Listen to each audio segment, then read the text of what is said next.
Hi, and welcome to this GCSE English session where we are going to have a look at persuasive writing. So we are going to run through the different techniques that we might use in persuasive writing, and then we're going to have a go at analysing a piece of persuasive writing. To accompany this video, there is also a worksheet with some past exam questions on it, all around persuasive writing. So I thoroughly encourage you to go and have a look at those, have a go, and then have a look through your work and give it a score, which is the best way to practice using some of these techniques. So how do we write persuasively? Well, there are a number of surefire techniques that are used in persuasive writing. So what are these? Well, some of these you'll be massively familiar with, and others might be a little bit more unsure. Let's have a look at the first one, flattery. So flattery is when you compliment the person you're writing to. So maybe perhaps more obvious if you're writing a speech, but also perfectly valid if you're writing a piece of prose, a piece of text. You might say, someone of your intelligence would clearly understand why it's more important for whatever you're arguing. So by flattering and complimenting your audience, you're persuading them to your point of view. The next technique we might see or use is opinion. So that is when you present what you think as a fact. In my view, this is the best possible option. In my opinion, it makes complete sense for us to do this. I believe that this will make your life better. All those are opinions that I'm stating as fact. So stating opinions as fact is a persuasive technique. Hyperbole comes up so much, it came up in our descriptive writing. Hyperbole is when we use exaggerated language for effect. So we might say, this is simply out of this world. It is stunning, amazing, life-changing. You see that sometimes in adverts, which are a form of persuasive writing, when they claim that it's the best thing ever. So using exaggeration is a persuasive technique, and we call that hyperbole. Personal pronouns, now this one is so powerful. Using things like, I, you, and we. So we need this to happen. You would be a fool not to purchase this. I am sure this is the right thing to do. All personal pronouns, they make the reader feel part of what you're talking about. You draw them in by including them using your personal pronouns. The rule, imperative commands. I almost forgot imperative commands. Imperative commands can be a bit tricky. Imperative commands are instructions that you're giving in your persuasion. So, for example, if you were writing an advert, you might write, buy it now. That's an imperative command. Get on board, join our group, be on our side, join our march, our opinion, our philosophy. You're instructing the reader to do something imperatively as part of your persuasion. The next one, powerful in all writing, but especially useful when we're trying to get people on our side, persuade them of what we're talking about, is the rule of 3. So adding 3 points into our sentence. This is going to be amazing, life-changing, and powerful. Rule of 3, including 3 things in your sentence, in your structure, in your argument. Why 3? 3 is the optimum number of things that the human brain remembers.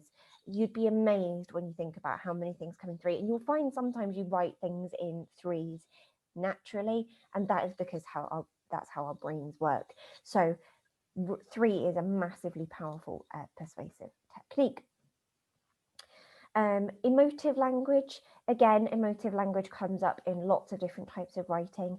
Now, when you're trying to persuade somebody, you're usually trying to argue your side, your point of view, trying to get them to do something that perhaps they're not inclined to do.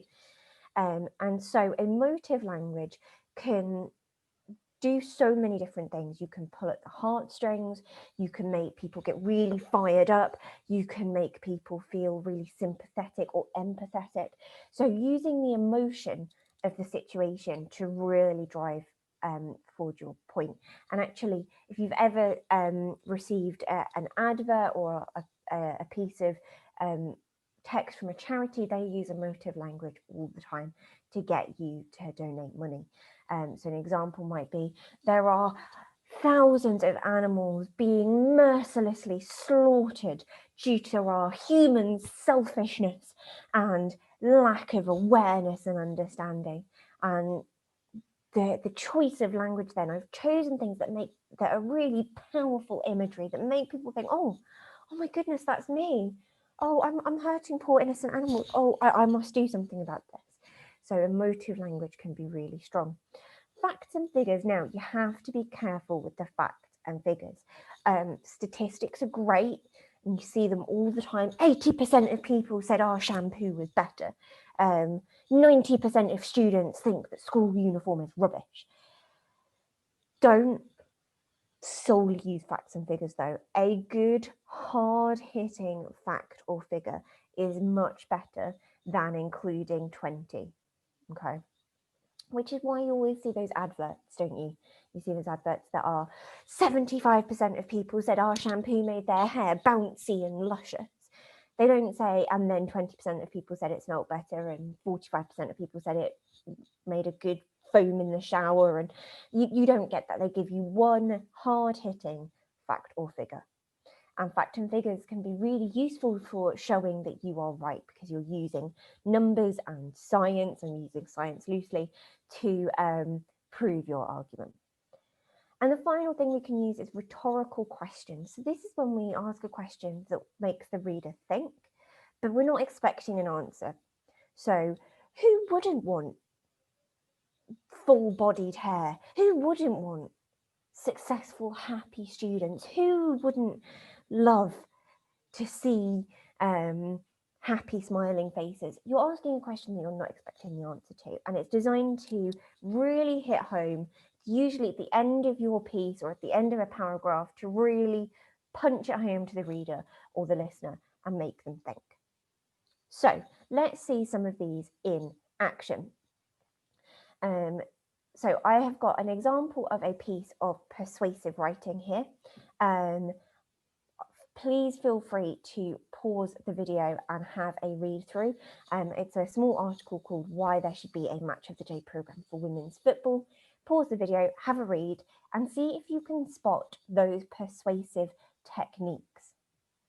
There is also a copy of this text available on the website where you can find the worksheet as well, so you can have a go at doing it and highlighting the words. I'm now going to scroll down and have a look at some of the persuasive techniques. Now, again, this list isn't exhaustive. I've just picked out some techniques that stood out to me. You might find others, and that is absolutely fine. Now, if we're asked to analyse a piece of persuasion in our English exam, this is the kind of thing we want to do. We want to go through the pen or a highlighter and underline or highlight phrases, key points, key techniques that we can talk about in our answers.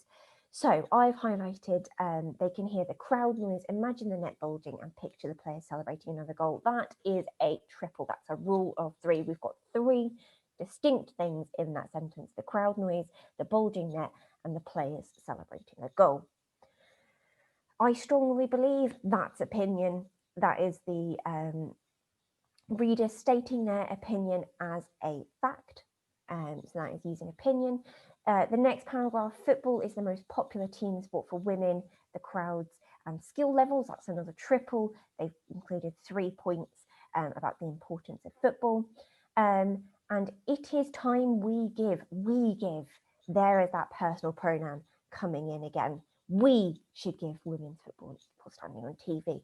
And again, encompassing the reader in, making them feel like it's their opinion, even though it might not be. In the next paragraph, I've highlighted not many people know the names of women's football stars. Now, they haven't included a number or a statistic here, but they have stated a fact. Not many people know the names of women's football stars. And facts, again, are used as evidence to support our argument and support our point, and add weight to it. Surely someone so wise can see how hugely important it is to give boys and girls equal rights and everything.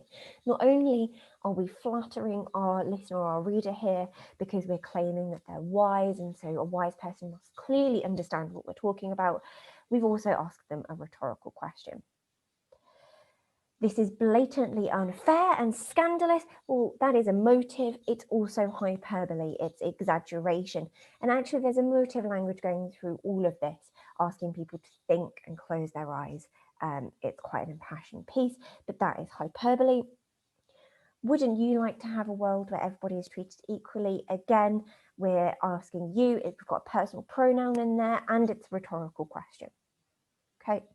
And finally, we have got an imperative command. The time is now. We should act now. They are calling on the reader to do something now. Did you get any? Did you get any of those? Was there any overlap in some of yours? I hope there was. Don't worry if you couldn't spot any, or if you spotted different ones. There are loads of persuasive techniques in here.